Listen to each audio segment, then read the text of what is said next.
आज हम सुनते हैं पावन अमरनाथ यात्रा की शिव पार्वती की कथा। एक बार देवी पार्वती ने देवों के देव महादेव से पूछा, ऐसा क्यों है कि आप अजर हैं, अमर हैं, लेकिन मुझे हर जन्म के बाद नए स्वरूप में आकर फिर से बरसों तप के बाद आपको प्राप्त करना होता है।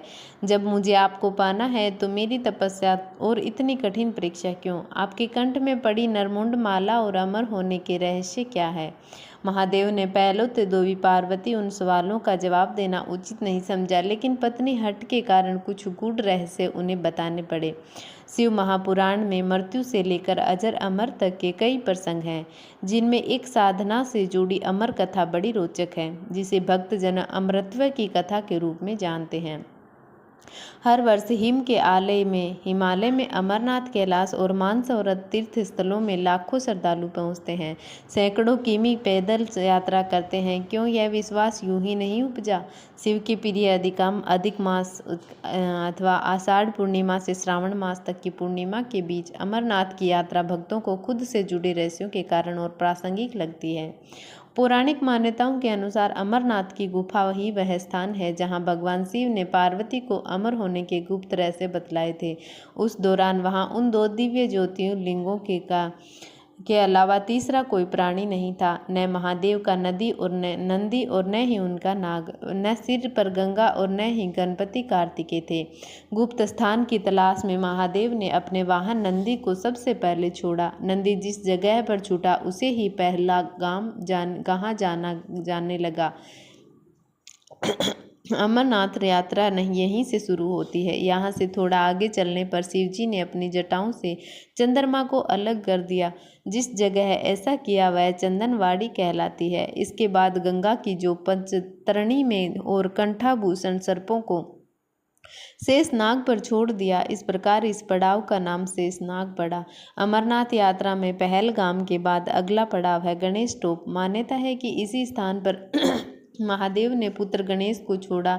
इस जगह को महागुणा का पर्वत भी कहते हैं। इसके बाद महादेव ने जहाँ पिस्सू नामक कीड़े को त्यागा वह जगह पिस्सू घाटी। इस प्रकार महादेव ने अपने पीछे जीवनदायिनी पांचों तत्वों को स्वयं से अलग किया।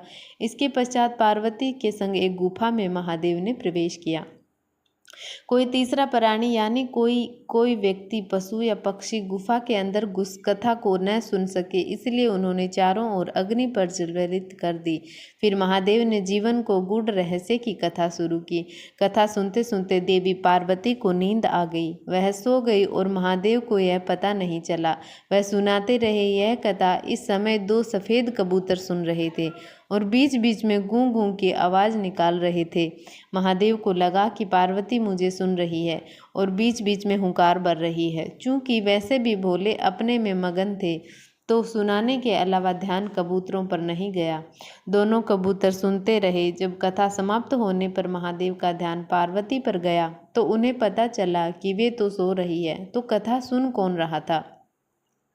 उनकी दृष्टि तब दो कबूतरों पर पड़ी तो महादेव को क्रोध आ गया। वहीं कबूतर का जोड़ा उनकी शरण में आ गया और बोला, भगवान, हमने आपसे अमर कथा सुनी है। यदि आप हमें मार देंगे तो यह कथा झूठी हो जाएगी।